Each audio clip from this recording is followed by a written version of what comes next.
Do not fear, the Plastic Queen is here. Hi, guys, and welcome back to another episode of Iconically Unhinged.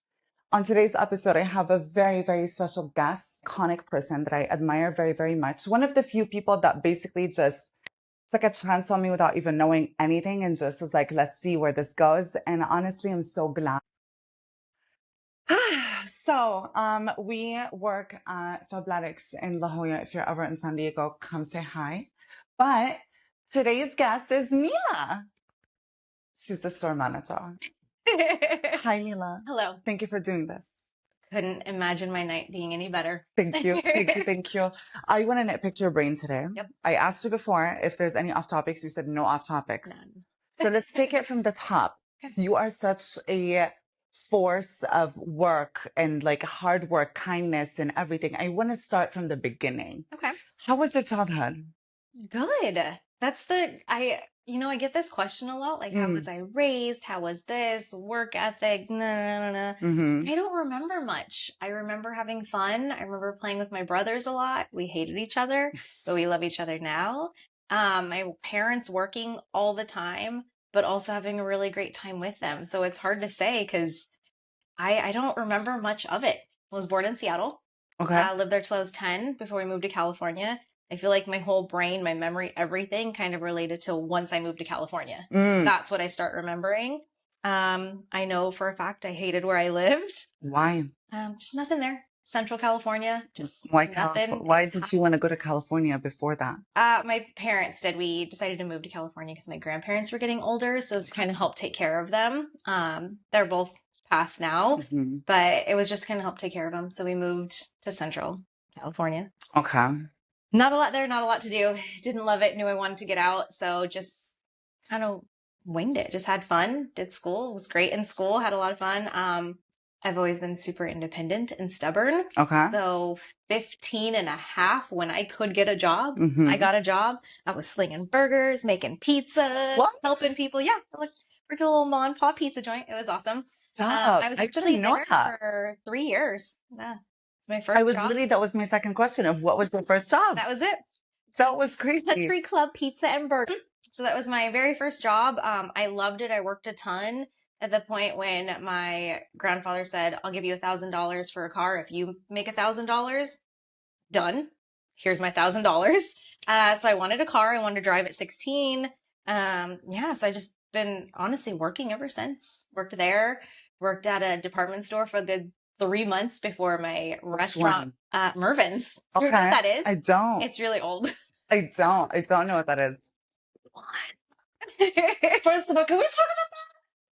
Can we talk about that? I'm getting to that. Honestly, I'm getting to that because there's two things. One thing about her, she's youthful, not just outside, but also you're a youthful soul. And how do you maintain that? How do you keep the youth? I don't know what it is. I have a very childlike mindset. That's what I always have. What brings it like that? Things that spark my joy, I thrive off of it. And I don't think a lot of people do that as they age. So yeah, do I get excited over something in the color pink? I do.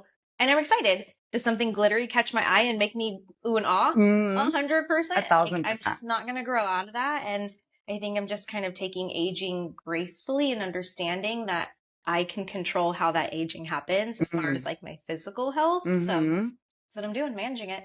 Which is crazy because you lift. I do. You lift like you lift. Yeah, I love it. All the time. I do. You work out a lot. But funny enough, I wasn't always like that. Okay. So I think one of my very first like Instagram posts was, oh my gosh, I just ran a mile. We all know how much I hate exercising, but I might actually run after all. Yeah, that was my very first post. It's the funniest thing in the whole wide world. It's so hard to believe. I hated exercising, hating working out. Like I was just a little skinny girl who just liked to do things. She was skinny though. Yeah, well, you know, like the skinny fat. Yeah, I do. That's where I'm at currently. And then, life happens and throws things at you that you kind of forced to make other decisions and realize basically what the hell am I going to do with my days? Turned into working out and yoga and this and that. And I fell in love and got addicted and went through all the balances of I'm a crazy orthorexic. I'm scared of eating anything. I measure my peanut butter. I make sure I walk this many steps a day. Insanity to Okay. I think I got a happy balance. What keeps me happy? When did you achieve that? The happy balance? Mhm. 2 years ago. Okay. Barely 2 years ago. So Yep. there's hope. Yep. There's hope for everybody. No, this is literally why I wanted you It here. takes forever. You're always going to feel freaking crazy. It's true. Yeah. It's true because I'm on my fitness journey, Yeah. starting it, which is so crazy because I work at Fabletics, which is actually, you want to hear something hilarious before we even get into that? When I was at Lush, before everything went down, there was a time, literally, I think 3 weeks or 4 weeks before I got the job with you, where I was like looking at everybody at the mall and I was like, since when did we normalize athleisure wear? Why is this a thing? I was like, why is everybody just walking around like they go to the gym when they don't? And we can see it. You're wearing an outfit with fluffy slippers. Like, you're not going to the gym. And then, funny enough, And now that's what we're living that's in. what we're living in. Literally, my entire closet is athleisure wear. Yep. And it's only Fabletics, obviously, because loyalty. Hello. What got you into sales? Because when it comes to sales, she is unmatched. Okay, this is a good one. Okay. I don't consider myself a salesperson. I really, I know. Okay. What? Restaurant job, right? Loved it. Had a great time there. Same. Moved to San Diego when I was 18. Couldn't wait to get out. I'm an adult now. Here I go. Got a job at Target. Loved it. Loved the organization side of it. Became a department manager. Still wasn't really people focused. It was more just managing the department. Had a child, got married, got divorced. You know, I believe found something that got me into fitness. I believe, and I think if you've seen my first episode, I believe that the first divorce is inevitable. I think it's needed. It's just like the first It's a boyfriend. practice run. You got to figure out what you do and do not You like. get it. You got it. You It's got it. practice run. It is. Oh, sorry. Oops. Yeah. But it is. But no, that's it. So worked at Target for about 7 years, worked my way up. And I think there is when I started realizing, because then I'm in my early 20s and I was like, oh, okay, this whole like work thing, like I get this. Like you work hard and you get somewhere. That's kind of cool. But then as time goes on, you start acknowledging and seeing, oh, wow, people don't always have that same mindset. Like this is wild. So it made me more driven to work harder and harder and in a sense, kind of just block that out and do what I needed to do. Ended up leaving Target, didn't like how that scope was going as far as that next level forward. Went to Nordstrom because I heard they promote from within, worked there for 11 years. And honestly, oh, I'm lying. There was a blip in between. I worked at Hooters for a year and a half. Had to leave, fell in love with my boss. Oops. It happens. It'd We're be like still together. 15 years later. 15 years later. It's amazing. They're actually the cutest couple too. They're amazing together. They deserve each other. So there was the blip, there was the Hooters. Then I went to Nordstrom. And I think everything there kind of flipped for me. It's for anyone who's shopped or knows anything about Nordstrom, there is a Nordstrom customer. And they are a very, very privileged special person. Very, very privileged. So again, although I wasn't in necessarily front-facing sales the entire time there, it was a lot of customer service, a lot of that customer aspect. So I learned to just stand my ground, but do it with kindness in a sense. And I think overall my time there is when I learned that I actually really like teaching this. I like being able to show that it's okay to be a really strong person, but do it with care and compassion. And then, you know, over time started realizing I actually like the front facing customer service side of it. I like talking to people and I like that aspect of making them happy and feeling good about themselves because I like that too. And it's rare. It's rare you get that anywhere you go where like this place, this person made me feel really good. It is rare. I wanted to create that. And I think it just grew into that more and more and more over my career. And you're an avid shopper. Yeah. Like, you know what customer service people experience. Exactly, yeah. So I think that was just it. Worked my way up there like crazy. 4.5 years ago, although I've been a Fabletics fanatic for about 8 years. About 4.5 years ago, the doors opened up in a position at the company. So, I mean, it was an easy, seamless step in, knowing that the focus of that company was customer experience. Like, that's what the four walls, right? The brick and mortar. Like that was the idea of it was, oh my gosh, we have super fun, cute activewear and athleisure wear. It's going to be great. But also we give you the best experience ever. The moment I knew that was the forefront and focus, it was an easy step in.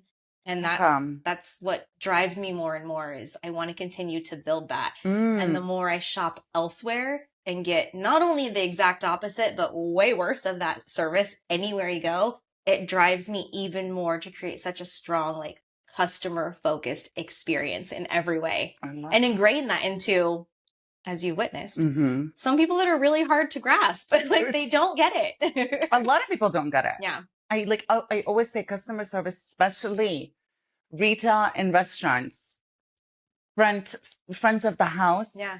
Is not for everyone. No. And it's okay. It's okay. Yeah. But like the sooner people accept that, the sooner people find their space, I think it's relieving because it's hard. It's not an easy job. Regardless though, like if it's not for you, I think it's good to have that experience in restaurant or retail because it gives you a good idea of being on the other side. You don't need to be an asshole to those who are serving you. I'm sorry. It's true. It's absolutely true. Yeah. They're human. Yeah. I mean, we would know. We would know. Why Fabletics? Just the brand, everything. I mean, I was a fanatic from the beginning just because I am an avid shopper. I like cute stuff. At that point in my time, I was really, really deep into the workout world and exercising all the time and all the different classes and yoga and this. So with the brand always having like these really cute, fun styles literally every month, it was perfect. Fell in love with that aspect of it. It's always had something fun and new and last me forever. But as far as moving companies, when I thought my career path was just with Nordstrom, it really just turned the page when I found out the customer service side of it. And it's wild because I don't think people grasp that. And it's hard when you're coming in to the company as, you know, an entry level position of, oh, I'm just in college and I need a cute little job. Like it's a big job because there's high expectations. Like this brand in itself is still growing, but my expectation for anyone working for, with, alongside me does not matter. We're going to have that same mindset and we're creating something special and magic. And there's a non-negotiable there. Like that's going to happen. And if it's not for you, it's okay, but it's okay. It's true. It's true. And I've witnessed it because Nehla has those guests that have followed her from a previous location. So she was working at a Fabletics location before this one. She opened this one actually herself, with the help of obviously a couple of people she used to work with. Amazing team, truly. And most of them are still with her. That just shows you the actual person that she is as a manager, as a leader, and as a worker herself. Because this one is not afraid to get nitty and gritty just get dirty. And I'll be on my hands and knees cleaning everything. It's true. And I've seen it. And she will find a pants somewhere in, which is crazy to think about. But why are you good at your job? I don't know. I think that goes along with how I said I don't think I'm a good salesperson. I shouldn't say good. I don't consider myself a salesperson. Okay. I guess I would consider myself a people person. I really enjoy talking with people and finding out more about them and finding what can make them happy. From, you know, an angry elf that walks in, obviously having a bad day. Can I compliment your damn earrings and turn your day around? I'm going to do it because it makes me feel good to see that little spark behind you.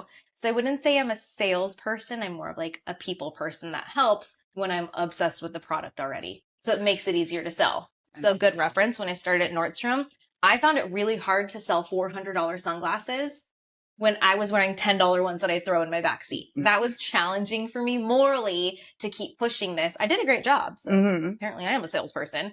But it just was morally hard for me. So that's why I switched from sales there to more like back of house support, leadership, learning that side of it. But I think when you care about a brand and you care about a product and you truly believe in it, it's seamless. In that sense, you're going to work just having fun. That's why I work there. Yeah. Instead of a commission-based job. Which I've told you before. Yeah, this is why. She would kill a commission-based job. Kill. I do know that. And a lot of people actually have mentioned that. But the thing is that I cannot sell something I don't believe in.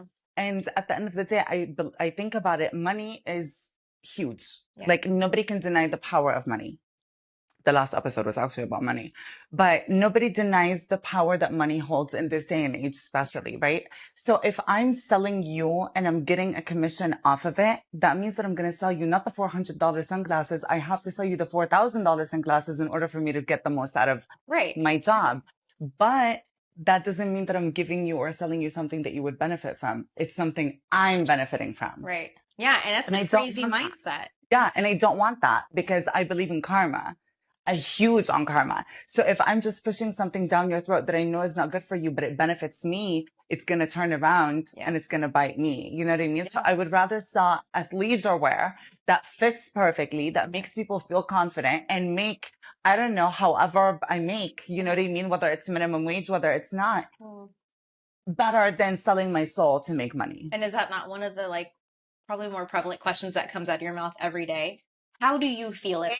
That's my favorite thing, right? How do you Am I going to feel? push you into something I love? Absolutely. Absolutely. Am I going to talk about the things I don't necessarily love, but it sounds like a perfect description of something you're describing? Absolutely. Absolutely. But how do you feel in it? Like that's what's so important. So, you know, it's I guess reading the people and grasping like what it is they're after and how can I help them in some way. Do I want to do this every single minute of every single day? No, there's some days where I'm like, turn the damn music off. Don't talk to me. Leave me be. But you know what? When you're clocked in, you're clocked in. You're clocked in. You're literally working. Like that is what you were paid to do. So why not do the absolute best you can at it, feel good about it, and have fun? And it's the only couple hours where you get to forget everything else and focus on this one thing. That's it. That's literally it. Yeah. I always say, people think I'm crazy when I say this, but people think I'm crazy regardless. But I think of it of like people shooting a movie. Yeah. Lights, cameras, action. You're on set, clocked in. Now, as soon as I walk through the door, I'm Madeline from Fabletics. Yeah. Oh my God. Imagine in a movie if someone all of a sudden's like, oh shoot, sorry, I thought about this thing I have to do later. Right. And starts bawling their eyes out, for example, or like immediately just like stops acting right because they just don't feel like it. They're not in the mood today or they're going through a grumpy day. Literally, it's your job. It's not volunteer work. If it was volunteer. Everything you say, I'm like, yeah. It's true. If it was volunteer, then sure, cry me a river and I will sit and cry with you, but you're getting paid. Like, hello? Make it fun. Have a good time. Make the most out of it. We're here anyway. You know? Like, I love that. That's crazy. Crazy. I know. She's the cutest. You guys can't see it, but it's the cutest little dog. You have no idea. It's not little, but it's the cutest. Oh, honey. Falling asleep. Yeah, she does. Instantly. Yeah. She snores. I hope we can hear it. I really hope we can hear it. My baby. Okay. We're going to circle back because you mentioned marriage. What are your thoughts on marriage? Ooh, so it's that's a tough one, right? When you've been there, when you are a love fanatic, I believe in romance to a T, but also been with the same person for over 15 years, not married, right? How do you make it work? It's not easy. What's the secret? There's no secret. It's very hard. It takes a lot of communication. It takes a lot of humbling. It's drive. I think that's what it is. If you're a very easily quitting person, you know, you're probably not going to succeed in that because there's a lot of times, a lot of things that come against you that it would be so easy to just walk away, right? I'm sure the grass is greener over there, but you don't know that. So I think it's, yeah, exactly. So I think just really, really fine tuning what makes this work in the relationship and building upon that and hounding into it and holding on to it. Because there's been rough times, like I bet. More than I can count even. It's a relationship. It's different lives. It's tough. It's very hard. But I think ultimately one of the things that gets me, my best friend asked me this at probably the lowest point of, I would say, our relationship and the lowest point I can even remember. I went through a really hard thing just recently. And when I thought this was the end, it's not going to work. And she asked me, she's like, okay, again, been my friend throughout the whole relationship. She knows everything. Cool. Can you imagine your life without him? And I said, well, no. She's like, no, just just stop. Can you imagine, not saying you need him, because you don't, you know that. And I was like, no, I don't. Just hold on. Calm down. Can you imagine your life going forward without him in it? And I was like, well, no, I can't. And that one question switched everything. Brought you back. It wasn't quick and easy, like, oh my gosh, Yeah. rainbows and sunshine, this is great, let's go have dinner. It was hard, but I think that was it, is just seeing there is good and there's hard work and we're persistent and we respect each other so much that there's no going back from there. Because I've been in the one where it's all for fun and it's all fun and games and we make each other laugh, this is great, but we can't communicate. We can't talk about things. So those are so hard. The hard part. Those are so hard. Communication is hard. It's really hard. It's really hard to speak your feelings. It's really hard to speak to some people. To me, I speak everything on my mind. Yeah. And it's like the craziest thing. You feel like you've always been that way though. No. Exactly. Neither was I. I think it's because I went through oppression for like the entirety of my childhood until I was like 20 years old. So I think, but I had a lot of things to say. Yeah. Do you know what I mean? But I felt like I couldn't. Right. And when I did speak, a lot of people were like, wow, like, I love what you're saying, basically. But outside of my family, outside of that. Okay. So it was like really hard to navigate that. Yeah. But once I left, because I also was like, get me out of here. Quick. Please. What do? I created an opportunity from nothing. I made the impossible possible, actually. And that's something I take pride in. I made it happen. I carved a way. Nobody else has done what I've done. And I love it. And I'm proud of it. I love that. Thank you. But that meant that nobody is going to silence me this time. Yeah. Nobody is going to tell me what I can say. I made sure. Yeah. I made sure. And I had to learn how to say it because it's not what you say, it's how you say it. Mm-hmm. So I had to learn the hard way, trust and believe. Yeah. A lot of times. That I do believe. Yeah. Yeah. Because it's just, I have a huge personality, you know? And I think that with being a woman, right, I want to explore how you felt when you were on the trajectory of being good at your job as a woman that is in fields that is dominated by men. Yes, we work in retail, but the owners are not men, are not women. You know what I mean? The majority of times. Right. We're talking about department stores, Nordstrom, Macy's. Exactly, yeah. All these like big stores.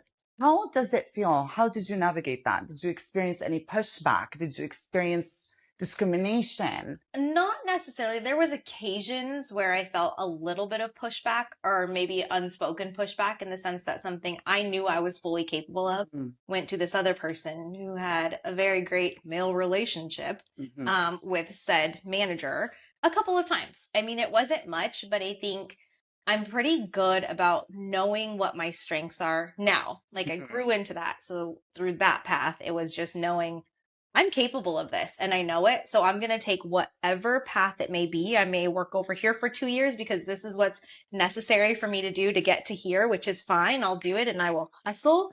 And I did. But I kind of just carved those paths and put my blinders on to things that didn't serve me. To sit there and feel like, oh, I'm not going to get this. I'm angry about this. It wouldn't serve me. So I just kept going. I just kept moving and that was it. And there was very minimal times that I felt like, you know, I deserved something and I didn't get it. But at the same time, if I didn't get it, okay, well, then there was something there. Maybe I don't see it, but I'm going to find out what it was and I'm going to perfect that and I'm going to get better and I'm going to get what I want. So you consider yourself a perfectionist? In a sense, yes. Okay. What about OCD? Somewhat. I feel like I'm like a 50-50 you're really good at organizing. Yes. Way too much. I am. But at the same time, I love the freedom of like, well, whatever. I guess that didn't work. So I'm very 50-50. Sometimes my mindset is like, that's not how it's supposed to be. This is how it needs to be. Like, and other times I'm okay. We'll figure this out along the way. I have no idea. We're just going to do it. So much. And I feel like you've seen a lot of that part in me, the like scattered, like, I don't know, whatever. I have. Yeah. It's so crazy to see how you are as a person and being around you most of my time, actually. Like we spend a lot of time as workers, all of us together because like work becomes your life because we spend 5-6 days sometimes together, especially on busy times, which I'm so glad I came in at the busy times. I know. Thank goodness. It was so amazing. Honestly, I thrive on chaos. She made me love Christmas. I'm just going to say it right here. She finally gave me that like childhood, like, oh my God, I'm so excited. It's the joy. I loved it. There's still mistletoe hanging right up there. I saw. I saw. Go. I'm savoring the what is it? The The sanitizer. Yes. Christmas one? Yes. It smells so good. Oh my God, I cannot live without it. You are so good at doing that. You really are so good at doing that because you create an environment, not just for everybody around you, like that is like customers, even the workers. Yeah. It's like a family. But it's You make it a right? family. Like go back to that like that childlike mentality. Mhm. That makes me happy. It's something so simple as just, oh my gosh, here's some little gifts. Here's some cute little headbands. Let's all wear red and green. Mhm. Something so simple can spark such joy. It's true. Right? It really is. It's true. It's the simple things. Yeah. What do you consider to be your biggest strength? Ooh, I don't know. Not just work, but as Nehla. Like deadlifts, I guess. I'm kidding. Whatever. You know, I would really, I'm a big advocate for when you ask questions. I'm a question of the day kind of person. It's always the first thing that comes to your head. The very first thing, right? But you try to think like, maybe that's not right. Very first thing that comes to my head is communication. Okay. I am huge on communication. So I really do think that's my strength because I'm going to find a way to communicate with you, with her, with him. I'm going to find what it is because my ways of communication isn't always going to work, but we're going to figure it out. And I'm not going to sit back and wonder or think. I'm going to ask. And I'm not going to sit back and let things happen or be said or be done without my input if I can make a change or make an effect on it. I love that. So I'd say like for sure communication in every way, whether in obviously work, relationship with, you know, my child. I think it's so cool. He's 18, a freaking adult. But our relationship doesn't. Please, if you guys are watching, like leave a comment. Like, can you believe that this person has an 18-year-old child? Like, I cannot just like be the only one that feels fucking insane. But that's it. Like it's the communication we've always had as he's growing up, right? Like you still have that childlike mentality. Yeah. It's the best thing I've seen in my life. But we have fun. We talk, we chat. I let him have his privacy. He understands I need my moments. But that's it. Like we just know when the time is needed for those real conversations, which typically happens right here at this cute little table. We need to talk. We all hate the table, but we know it's time to really hunker down and listen because that communication is so key. You know, even just to most recent conversations of like, no matter what you're going to do, I'm always going to have your back, but be a good person. You know, let me feel good about having your back. And that's it. It's true because the last time I saw her and him, she said, do good. I said, make good choices. Make good choices. Say every day, every time. Apparently, make good choices. And that is it. That is it. She doesn't ask what, who, that. Like, literally, she's like, make good choices. Have fun. And I love that. Yeah. But if I ever have kids, I'm stealing that because that is an insane thing. I don't want kids. I don't want them. I don't want them. Keep them. I'm good. I would love to be the auntie. And I'm the auntie of money. The best auntie. The best auntie ever. Thank you. As a girl myself, appearance is very, very, very prominent in our lives, especially in the jobs that we do, being in front of everybody, being a baddie, you know what I mean? And also being attractive where people think you didn't earn what you did get because you're so hot. And it's like, have you ever felt like somebody was questioning your qualifications because of your appearance? 100%. Yep. Okay. Numerous times. The very first thing that comes to my head, which is kind of the opposite what you're asking, but I think of it every time. Okay. Beginning stages of Nordstrom, I worked back of house. I loved the support side of it, the organization, the cleaning. I was the cosmetics back of house manager, essentially. And every single day there was a handful of gals that worked on the floor. Can you hear her snoring? I know. It's my baby. She just breathed like that. But they would ask me all the time, like, oh, girl, you're too pretty to be in the back. You need to be out here. And I would get so offended. I don't know why, because I'm like, what does it matter what your looks are? Like, you know, you're mad that I'm over there lifting your trash and boxes and throwing them away. Like that makes you upset. Like that always comes to mind that like, it doesn't matter.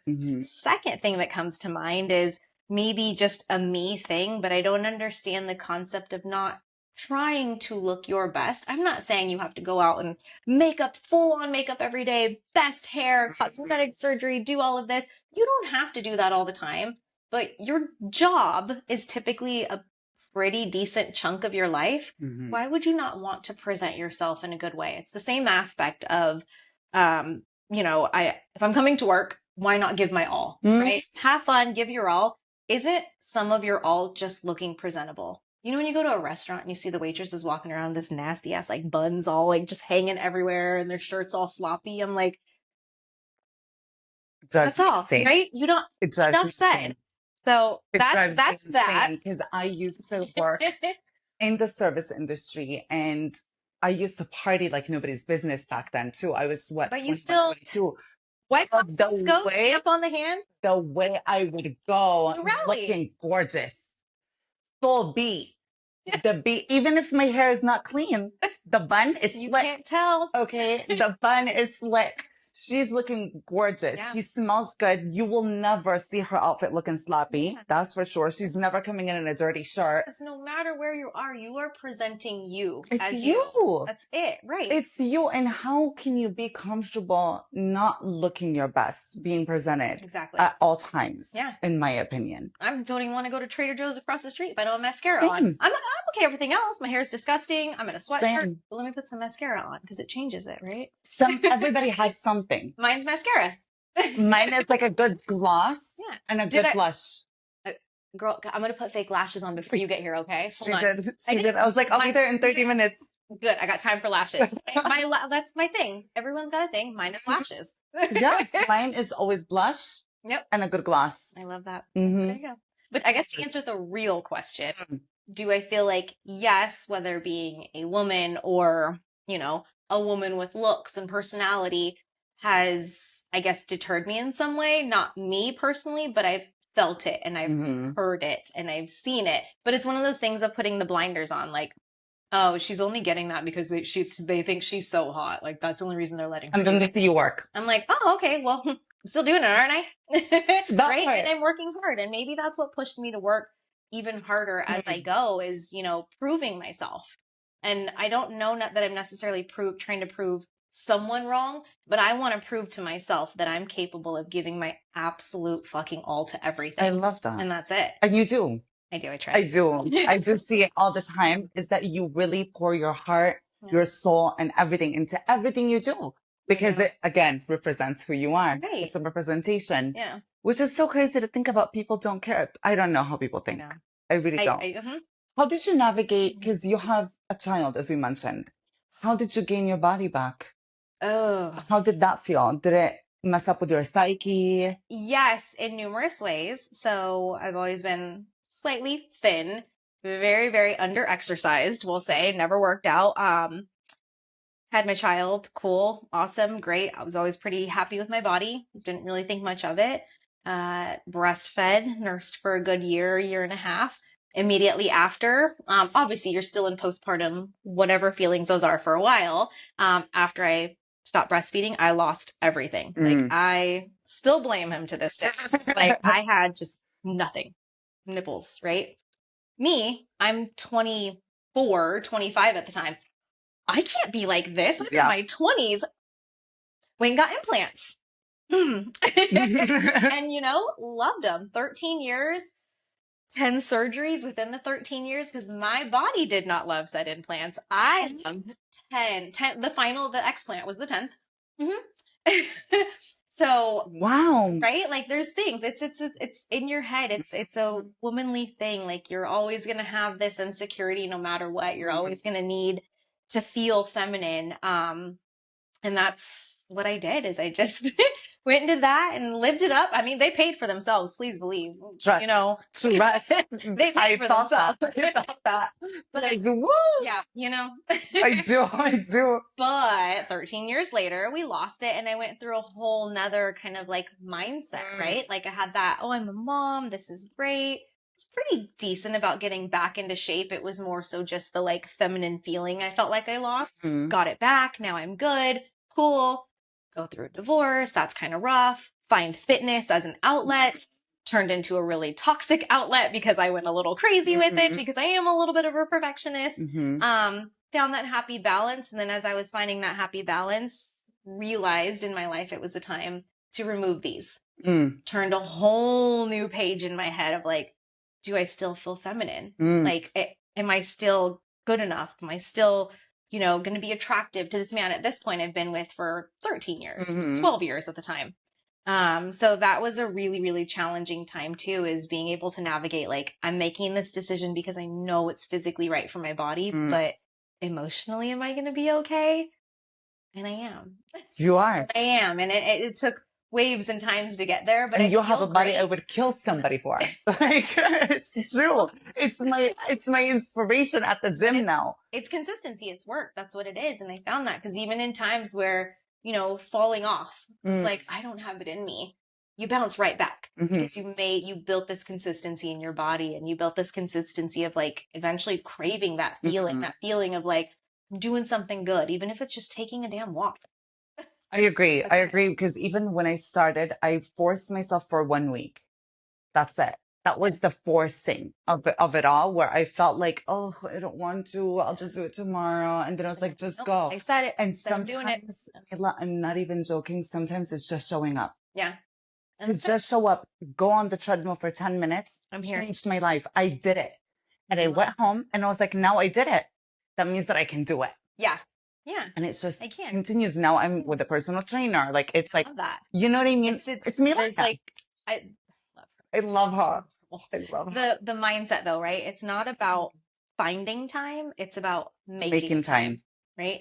That's it. And then sometimes you have to have like a support system behind you. Sometimes you don't. Sometimes you're that person that I don't want that support system. I don't want to hold myself accountable. I don't want you to hold me accountable because I said this is what I'm going to do. So I'll just do it on my own. And that's okay too. But if you have a support system, like, utilize them, let them help you and push you. And honestly, even in my time of like, I know I'm the fitness girl. Like, that's what I do. That's what I'm about. And I don't have it in me to go. I just want to sit here and do nothing. To have that support system be like, hey, a little bit is better than nothing. And I'm like, damn it, I know. And then you have to. Yeah. You have to. And it doesn't matter, even if it's just something you're hearing in your head, that's the support system. It helps. Right? It's true. No, it's true. I really, really do believe that, because I treat myself as a third party. Yeah. A lot of the times, because we get so hard on ourselves, like, especially as girlies, you know what I mean? We really beat ourselves up to the max because the world beats us up all the time. So it's not a foreign concept for us. But I started learning how to take a second and leave my body and treat myself as somebody else that I love, somebody I care about, because I would not treat people I love that way. I love that. Explain that more. Like, for example, there's times where insecurity, femininity, am I feminine enough? Am I gorgeous enough? And you look at yourself and you start calling yourself names in your head. And you're like, oh, I look disgusting. This could be Oh my God. Oh my God. If this would go, if this went here, if this went here. And then if you take a second and take a step back, that body has gotten you through everything you've gone through. That same body that you're calling disgusting, that same body that you're looking at, and oh my God, if I can change this. Without that body, you would not be here. That body carried you through labor. It carried you through divorce. It carried you through success. It carried you through everything you've endured in your life. Be kind. Yeah. And if you can't, envision your friend. Yeah, that's true. And that's what I've had to do sometimes. You would not tell your friend, oh my God, look at this. Yeah. This has changed. You know what I mean? You would not do that. You'd be like, no, you're beautiful. I love the way that you look. I love who you are. So I learned how to be kinder to myself too, especially emotionally, because also I don't love showing emotion that much, because I'm very emotional and I got so beat up for it. So it's like, being kind that I feel sad sometimes about certain things, or that I feel bad about certain things, or that I'm a bitch sometimes about certain things, or like that I'm very particular about certain things. I learned how to be kinder to myself, because if a friend of mine has the same standard, I'll be like, you deserve even more. Yeah, that's very true. It's an amazing way to think about it. And it's a hard like path that I don't think is ever you're not gonna find that perfection. I'm not like, oh my gosh, I'm doing great now. It's gonna stay like this. Literally last week, I had a day, such an off day. My days off are like, oh, golden. Let me get everything done. Put my toes in the sand. Let me do this, work out. I did everything everything And I in the still world that didn't. I love. And I was we have like a little code word for what this means, like days where I'm like, I just can't with anyone. I don't know what's going on. I feel uneasy. The next day I finally text my best friend. It was one of these days. And she was like, oh, okay. She got it She's like, instantly. "Hey, how are we doing today?" I'm like, great. It was just a day. So it's Mhm. never going to be perfection. It's like those waves, but I think it's acknowledging it, like you said, like Accepting being it too. kind to yourself. And I acknowledge that day, like I'm feeling very off. I'm uneasy. I know it's just a day. I tried everything I could, all the things I love to try to make myself feel better. I'm going to have my seventh cup of coffee because I know I love coffee. Not the best idea, but Jitters, mama. Jitters. probably made it worse Shaking. in hindsight. But you know what? It's okay because now I got to look at it. I went to bed, woke up the next morning, like, do I still feel this way? I'm like, no, it was okay. It was just a day, and I actually feel good about it. I'm not Sometimes you gotta ride the wave. it's like, oh man, I went back into that phase, that stage of, I felt like this for a whole year and I couldn't get out of it and I had one day. It's okay. It's okay. I'm fine. Yeah. Let me go to work. Let me go make somebody else feel happy. And it's important. It's important to go through these days because they make you appreciate the good days so much more. So much more. Exactly how I felt. Which brings me to my next question. I know that you guys are having so much fun. We're almost done here. But, what breaks you? Ooh. First thing comes to your head, right? My baby boy. I thought Any that would little be the thing. answer. Yeah, he's strong. We have a strong A relationship. mom's weakness is always But her kids. yeah, you never, you hear from your own parents, like, you never stop worrying. It's true. Never stop worrying It's ever. true. Yeah, that's it. From something as big as, they're going to Spain all by themselves in a few weeks, and you're like, it's gonna be great. To you sense there's just something wrong, and they're sitting in the room and they have this tone that they're not happy and they still don't want to open up to you. Like that breaks me more than anything. My mom. I feel so bad for I think the same thing. I'm like, there's been my times God. where I've even messaged my mom and I'm like, you were right. I'm so sorry. I tell her that all the time. I'm like, you are right. Angel. You are. You're the best thing to happen. I was like, Yeah. and I apologize. I always apologize. I'm like, I'm sorry for everything I put you through. Because I put her through a lot. And let's not forget, I packed my stuff and left at the age of 20. She hasn't seen her kid in 9 years. It's wild. Different country. Wild. Can't do anything. So I feel like I'm like, oh, I love you. God bless. It's a different appreciation, right? And that's what drives me. I know he's going to have that. I know in the long run, it's not going to be right. This is something you think about with like divorce too. Like, oh, who's going to be the cool parent? Who's going to be the one he wants to hang out with? And, buy him all these things. And in the long run, it doesn't matter because what he's going to remember is the quality time spent and who was really, really there. And I know from the bottom of my heart, I have been there 100% by his side. And I believe playing basketball till the wee hours of the night, playing baseball up until these days, right? Playing with him side by side and giving my time and effort and, everything I can. So he's always going to break it, but I'm always going to be right by his side. And you're going to be right there, of course, as a mom would. But otherwise, nothing else. Nothing offends me. I bet. Come at me. I bet. Last question. What's next for Nehla? I don't know. Okay. I really don't know. Okay. It's the other side of me, right? Where it's like, I don't know. Let's just see where it goes. I love that. Do I want to stay in San Diego? Absolutely. But do I want a little bit of a change? Maybe. Don't you dare leave us. Don't you dare do this to me. Nehla. Not anytime soon. No. Not anytime soon. Not anytime, period. I don't know what's next because I'm also not a complacent person.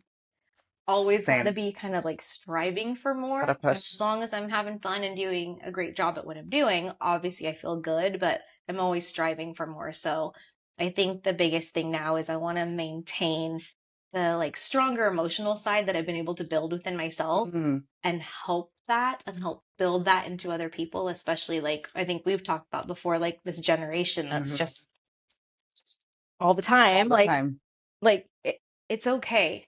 Like, it's okay to put that down and be more concerned with your own life than this person's life. It's all right. It is. And so I kind of want to focus on that a little bit, right? Like I can lead by example in my work life in front of my child, whatever it may be, but I really want to like embody that and continue to. Love that. You inspire me every day. You really do. It's amazing. You have no idea how much I've learned from you. Thank you. No idea. That's very, And you very make me special. laugh like no other. Thank you. No other. It's because I'm fucking crazy. It's cute crazy though. At least I'm not just like losing my shit. You know what I mean? Out of nowhere, think of something Oh, that you've done and just laugh. and just thank you. I love that. At least I leave good memories. Okay. You heard it here first. But thank you for doing this. I really appreciate you. Absolutely. And we're going to touch base. Maybe, I don't know. I'll give you 6 months. Okay. I'll give you 6 months. I'll see where you're at. Okay. Yeah. I won't But leave you. until next time, please, please don't leave me. At least I'll come with whatever you Okay, do. I'll okay. come with. I'll Done. stop whatever is happening. You got it. Just call me. Give me a heads up. But if this episode hit, sit with it. If it makes you uncomfortable, good. That's where clarity lives. Until next time, come for the rants and stay for the clarity. Bye, plastics.